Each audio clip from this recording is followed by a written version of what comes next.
Pasukan Ketibaan Yang Berhormat Senator Datuk Seri Dr. Haji Zulkifli bin Muhammad Al-Bakri, Menteri di Jabatan Perdana Menteri Hal Ehwal Agama, merangkap Penasihat Darul Shifa Malaysia.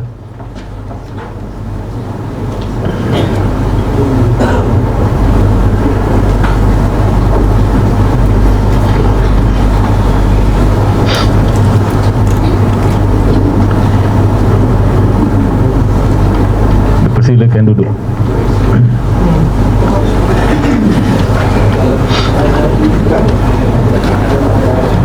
Yang Berhormat Senator Datuk Seri Dr. Haji Zulkifli Muhammad Al-Bakri, Menteri di Jabatan Perdana Menteri Hal Ehwal Agama.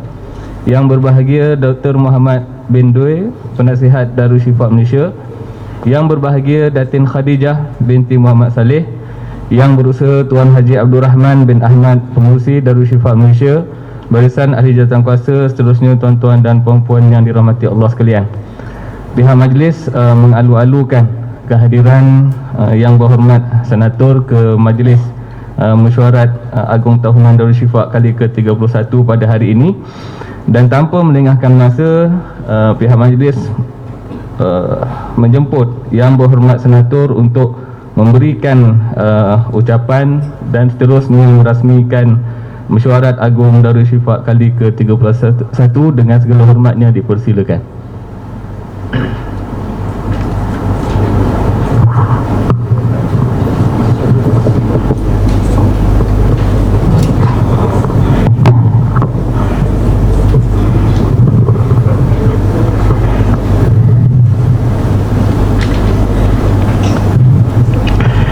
Assalamualaikum warahmatullahi wabarakatuh.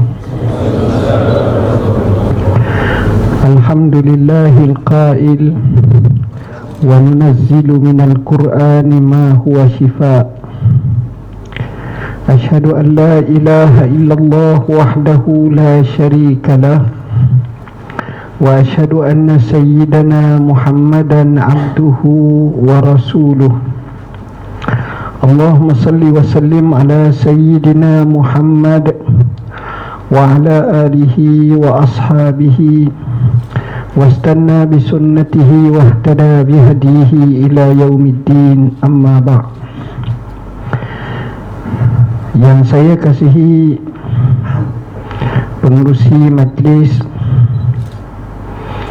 yang berbahagia Dr. Muhammad bin Doi, Penasihat Darul Shifa, yang berbahagia Datin Khadijah binti Muhammad Saleh, yang berbahagia Tuan Haji Abdul Rahman bin Ahmad, Pengurusi Darul Shifa, Ashabul Fadilah Barisan AJK, pengarah-pengarah Darul Shifa Negeri, pengurus-pengurus PRK, seterusnya Ashabul Fadilah, Tok Guru, para alim ulama, hadirin hadirat, muslimin muslimat yang dirahmati Allah sekalian. Pertama dan selamanya kita rafakkan setinggi kesyukuran kepada Allah atas kurniaannya kita dapat berhimpun pada pagi yang mulia ini, dan kita harap kita termasuk apa yang selalu kita doakan, Allahumma ja'al jam'ana jam'an marhuma wa tafarruqana min ba'dihi tafarruqan ma'sumah. Keduanya, kita sentiasa membugarkan ingatan kita kepada jasa-jasa yang terdahulu, terutamanya almarhum Tuan Guru Datuk Profesor Dr. Haruddin rahimahullahu ta'ala, dan kerana cetusang ideanya sebagai satu institusi yang berkembang maju untuk menyelesaikan isu berkaitan dengan rawatan-rawatan yang dianggap dipinggirkan pada masa dahulu, di samping menyaring cara-cara yang tidak benar untuk ditasfiahkannya. Akhirnya terbentuklah Darul Shifa yang dengan izin Allah ia berkembang begitu pesat sekali. Jadi kita lafazkan Al-Fatihah untuk almarhum. A'udzubillahi minasyaitonirrajim. Bismillahirrahmanirrahim. Alhamdulillahirabbil alamin. Arrahmanirrahim. Maliki yaumiddin. Iyyaka na'budu wa iyyaka nasta'in. Ihdinas siratal mustaqim. Siratal ladzina an'amta 'alaihim ghairil maghdubi 'alaihim waladdallin. Keduanya, suka saya nyatakan bahawa saya bertekad untuk kita persadarkan Darussyifa sebagai pemain utama di dalam khalayak Malaysia pada hari ini. InsyaAllah kita akan cuba menempatkan secara resmi di hospital-hospital. Dan untuk pengetahuan tuan-tuan, baru-baru ini Menteri Kesihatan telah bercakap dengan saya isu ini, dan kami telah ambil satu tindakan, buat satu surat pada 2 hari lepas, sign dah, mungkin kita hantar dan kita akan buat secara resmi lah, insya-Allah. Yang seterusnya, apa yang kita nak apabila kita sebut Darussyifa ini, saya tengok terbeza dengan yang lain. Yang lain biasanya bersifat one man show. Ada Tok Guru ni, tabib ni, Tok Alim ni, maknanya dia lah yang berubat. Bila dia mati habis lah, gitu. Anak dia pun tak berapa pandai, dan begitu juga tak berapa pandai berubat macam dia lah, maksud saya. Sebab dia bukan jenis warisan. Okey. Jadi alhamdulillah, dengan cetusan dia ajar dibuat seperti ini, maka ini adalah unik, dan seperti ini kita perlu pertahankan. Nak mempertahankan kerjasama ni, ia adalah satu benda yang paling payah. Nak pertahankan kesatuan dan juga perpaduan, dia payah. Kesatuan tu maknanya satu, dia tak 14, dia tak 5, satu. Macam mana? Maknanya Darussyifa Bangi sama juga Darussyifa di Sibu, sama juga dengan Darussyifa di Kota Tinggi, sama juga Darussyifa di Yang, di Sik, sama juga di Geri, sama juga di Batu Berendam, sama juga di Jempol, atau di mana-mana lah. Jadi kalau orang tengok, inilah patternnya yang telah diputuskan satu persatu. Bagi saya itu adalah amat-amat baik, dan ini paling payah. Sebab nak satu, kita tengok banyak. Supaya perkara ini kita kena sedar, bila kita boleh satu, maka di sana akan lahir satu lagi perpaduan, padu. Jadi padu ni, kalau kita bahasa Melayu kita, hang tumbuk buat padu atas muka, makna kemah betul, maknanya ya betul, maknanya kesang betul. Tuan-tuan, orang tu sakit, kebetulan adalah 5 perawat, semuanya berpadu doa ikhlas pada Tuhan, insya-Allah tuan-tuan, sebagai contoh. Jadi konsep dua perkara ini kita perlu kena jaga. Masalah khilaf cabangan, masalah kecil-kecil ini kebijaksanaan kita handle. Orang yang paling hebat adalah orang yang selalu mencari titik-titik persamaan, dan orang yang paling malang suka mencari titik-titik perpecahan dan perselisihan. Jadi kita nak jadi satu ejen yang membawa kepada kebersamaan kita. Tuan-tuan, kalau kita tengok betul-betul, bila kita buat kebersamaan, maka sesungguhnya cukup baik. Saya yakin dan saya percaya, kalau dengan cara dengan betul baik ni, tuan-tuan, kita tak cakap Malaysia sahaja, kita tak bercakap Brunei dan Singapura, tapi boleh jadi kita boleh bercakap sampai kepada negara-negara Arab. Kita boleh ada tempat kita di Emirates, tempat kita di Kuwait, tempat kita dengan tempat-tempat yang lain, sampai kepada luar negara. Dan perkara ini bukanlah satu perkara yang asing, tapi perkara ini boleh berlaku dengan izin Allah Subhanahu Wa Taala. Darul Syifa yang dibina oleh almarhum Tuan Guru penuh dengan air mata, penuh dengan tribulasi dan mehnah. Saya cukup faham kerja nak bina ini dia bukan kerja 2 hari, dan bukan kerja 2 bulan, dan bukan kerja 2 tahun. Dan kerja ini bukan dengan akal sahaja, bukan hanya dengan fikiran sahaja, tapi dia keseluruhan kehidupan, dengan tenaganya, dengan hartanya, dengan kesukaran dalam hidup, dengan cemuhannya, dengan mehnah tribulasinya, dengan beberapa fitnah-fitnah yang menjadi rantaian untuk menghalang jalan menuju ke persada. Itu biasa. Kalau tanya, memang itu adalah lumrah. Tapi bagaimana dia menghadapi dan bagaimana dia menjalaninya sehingga berjaya? Tiba-tiba malang sekali, yang berada di belakangnya tak mampu untuk meneruskan lagi perjalanan dengan cara yang lebih baik. Tapi apa yang berlaku, kita bimbang, disebut oleh para ulama sebagai al-mutasakitun, golongan yang rebah dan gugur di perjalanan. Dengan pelbagai rasa, kadang-kadang kita belajar, kita ilmu macam ini, dia macam ilmu tasawuf, tuan-tuan. Kita beramal sikit, kita nampak idea, orang tak tahu idea ni, aku je tahu. Aku rasa hak ni. Tapi kadang-kadang kita tak faham tentang barakatul isna dan silsilah daripada tok-tok guru, dan kesinambungan seperti itu dia ada memaknakan dengan makna yang tertentu. Yang inilah yang sepatutnya kita kena jaga dan kita kena faham. Saya tidak masuk banyak persatuan-persatuan, memang saya ni jenis pasal lain sikit. Saya pun tak minat nak jadi. Saya pun kata kalau saya duduk kat mana-mana masjid, saya tak nak jadi pengurusi masjid. AJK pun tak sih, email pun tak boleh, sebab suasana saya faham diri saya keadaan tu.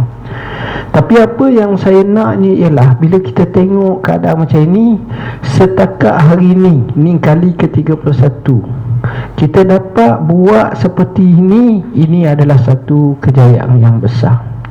Cuma kita jangan pertajamkan perpecahan. Tidak ada manusia yang perfect. Kita nak banding-banding, kita tak selesai. Mereka ada zaman kegemilangannya. Mempertahankan zaman kegemilangan adalah sukar. Tetapi kita tak nak, bukan isu mempertahankan, tapi kita nak mengikut zaman tersebut, supaya sebagaimana kata orang Arab, tashabbahu illam takunu mislahum inna tashabbuha bil kirami falahu. Kamu tirulah mereka sekalipun kamu tak setara dengan mereka. Kerana tiru orang-orang yang berkejayaan, maka orang mulia ini sudah tentu membawa kejayaan. Kita ambil semangat-semangat mereka.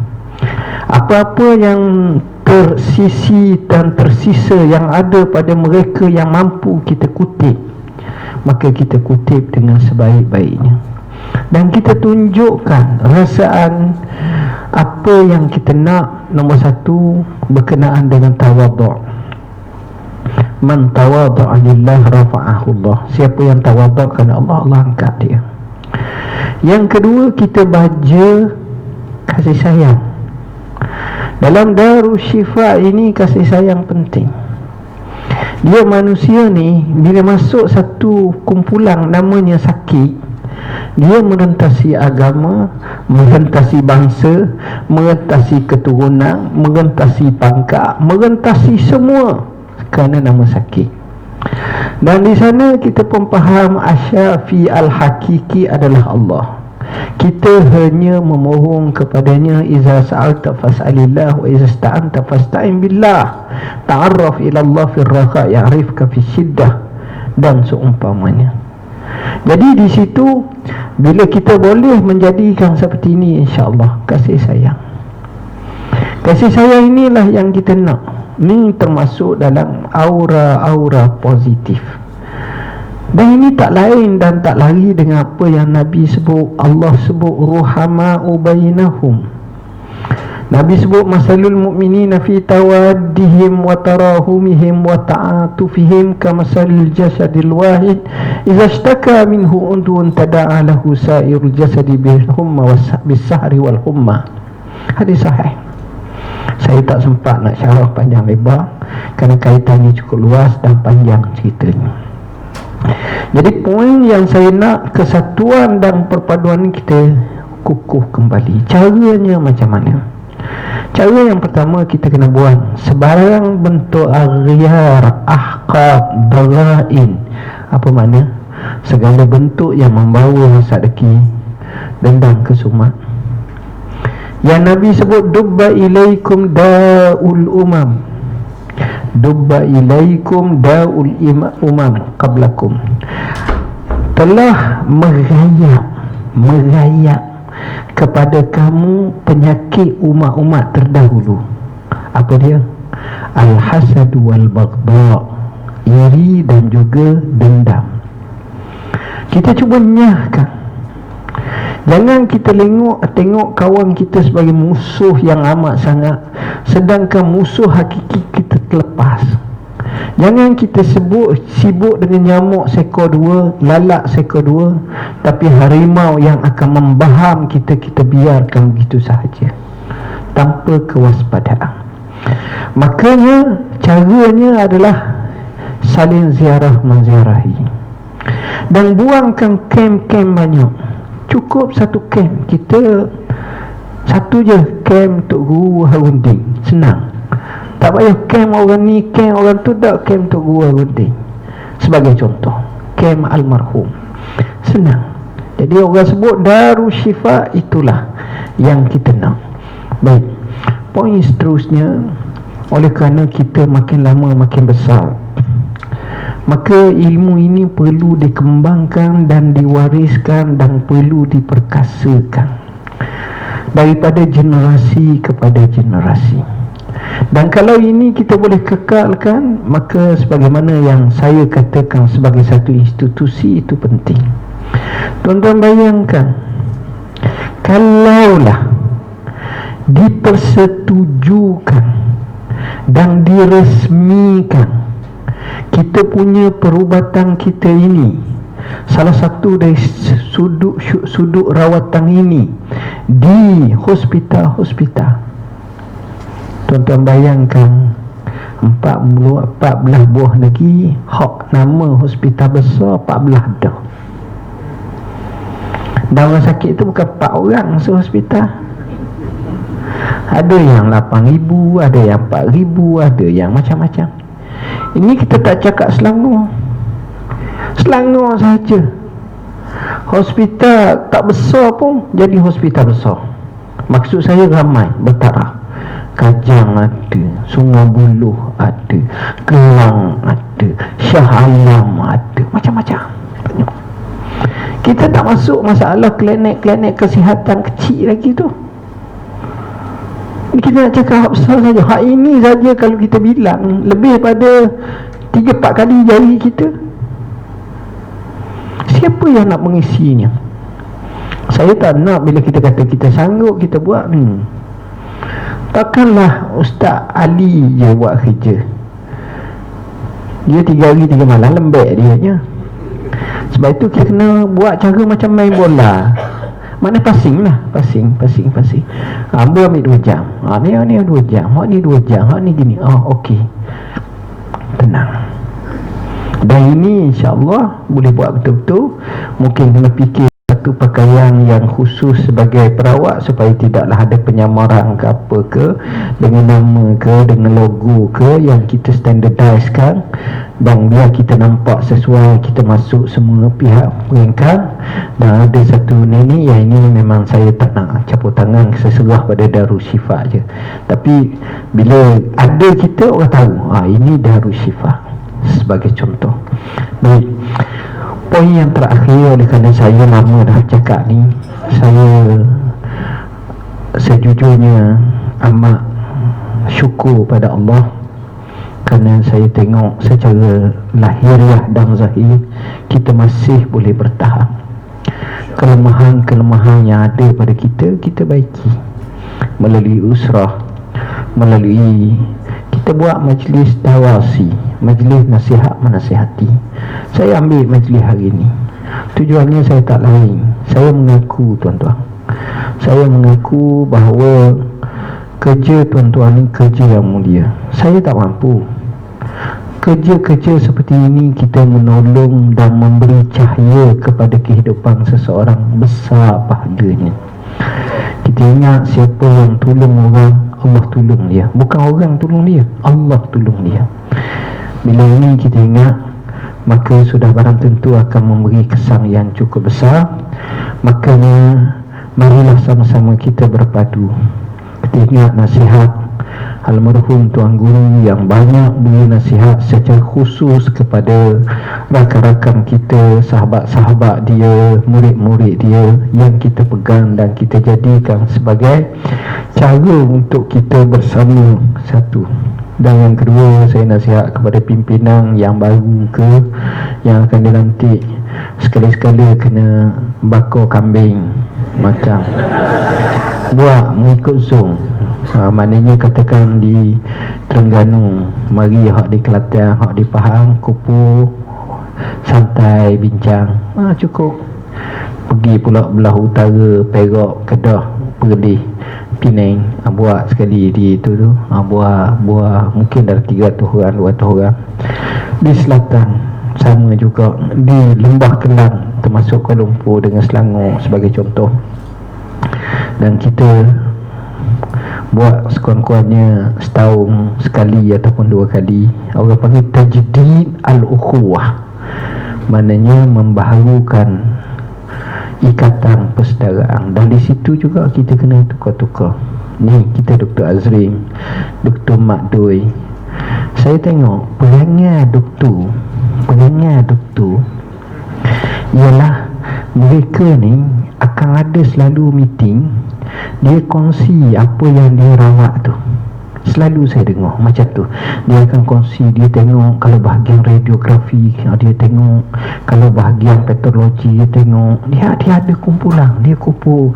Jadi di situ akan mencambahkan pengalaman dan pengetahuan. Di samping bertukar-tukar, kita tak, kalau kita je, jadi kita boleh kongsi sama-sama, kawan kita kongsi.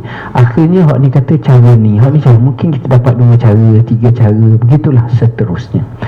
Jadi ucapan terima kasih banyak kepada yang dipilih. Saya ucap syabas kepada yang tak dipilih. Jawatan ini bukanlah semata-mata taklifi, walaupun kita sebut tashrifi, tapi dia dua-dua. Tashrif kemuliaan, tapi dia taklif.